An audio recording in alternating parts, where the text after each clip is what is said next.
This is E-lectric, your source for news and views on the FIA Formula E Championship.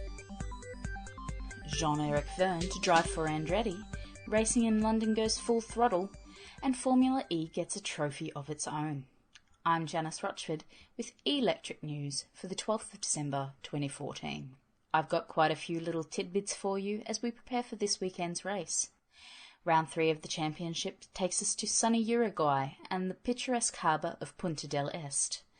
Winding its way along the Playa Brava beach is a 2.8-kilometre circuit that has already been described by Race 2 winner Sam Bird as intense. We are expecting overtaking into the first chicane and as cars brake heavily for the tight turn 5 and 6. As already mentioned, former Toro Rosso Formula 1 driver Jean-Eric Vergne will take to the streets this weekend with Andretti Formula E.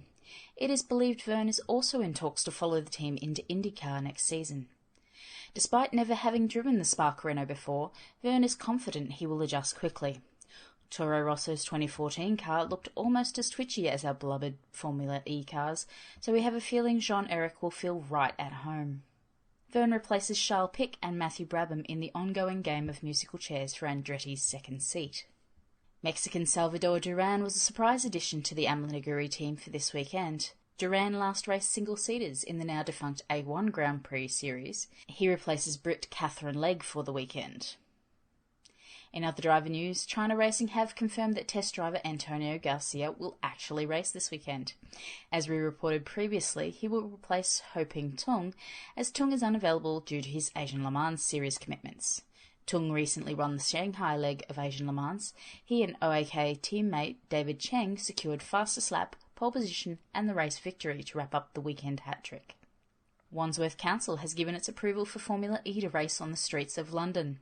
There are strong reports out of Wandsworth that approval has been sought to hold not one, but 2 races in Battersea Park on the final weekend of the championship, giving credence to earlier reports that Formula E Holdings would seek to double up one of the European rounds to make up for the lost Valentine's Day race. The race requires planning approval with regards to temporary structures, etc. However, it seems that racing will return to the streets of London in 2015. However, it seems that Formula E will not be coming to Australia in Season 2, which makes yours truly one very unhappy motorsport reporter. It's believed that talks have broken down between Formula E Holdings and the South Australian Motorsport Board as Formula E prepares to present its draft calendar at the World Motorsport Council meeting in Doha last week. We go from the Middle East to Great Britain, as the FIA Formula E Championship was awarded the prestigious Pioneering and Innovation Award at the yearly Autosport Awards. Alejandro Agag accepted the award at the black tie event as Formula E joins the likes of the Hans safety device and the Nissan GT Academy in winning the award. With the release of the DTM calendar, we again see conflicts with Formula E for drivers such as Antonio Felix da Costa and possibly Sam Bird, who tested with BMW in between races. In our opinion, it would be a great shame to see Bird miss out on not just 1, but possibly 2 home races if London was to become a double round finale. Now let's take a quick look at the standings. In team standings, Audi Sport Apt lead the championship on 45 points after strong showings in both Putrajaya and Beijing. Virgin Racing, bolstered by Sam Bird's win, are on 44 points, and Edam's Renault on 33. Andretti Formula E and Dragon Racing are tied in 4th spot with 30 points, and Mahindra follow them in 18 points.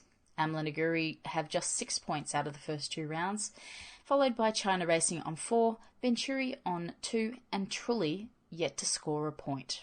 In the drivers' standings, Lucas Di Grassi is on top. The Formula E test driver is on a total of 43 points after securing the top spot in the podium in round 1 and second in round 2. Sam Bird's win in Putrajaya puts him in second with 40 points.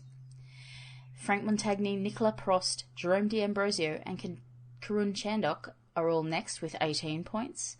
Sebastian Buemi is on 15 points thanks to his 3rd placing in Putrajaya. Charles Pic and Oriol Servier are on 12 points. Nelson Piquet, Antonio Felix da Costa and Jaime Alguersuari are all on 4 points. Stefan Sarrazin, Daniel Abt and Takuma Sato round out the last of the points with 2 apiece. Tung, Heidfeld, Brabham, Cerruti, Senna, Catherine Legge, Jarno Trulli and the newcomers Vergne and Duran are all on 0 points. And that about wraps it up for news prior to this race. I'll be back after qualifying with all the action from qualifying, which will be extremely early in the morning for me, thanks to time zone differences. But I look forward to bringing you all of the action from qualifying in Punta del Este. And then, of course, we'll be back with our race review show and great guests in the coming weeks leading up to Christmas. Thanks for listening. Here's to a great race. Don't forget to follow us on Twitter at E_lectric pod for qualifying groups and all the news in the lead up to tomorrow's race.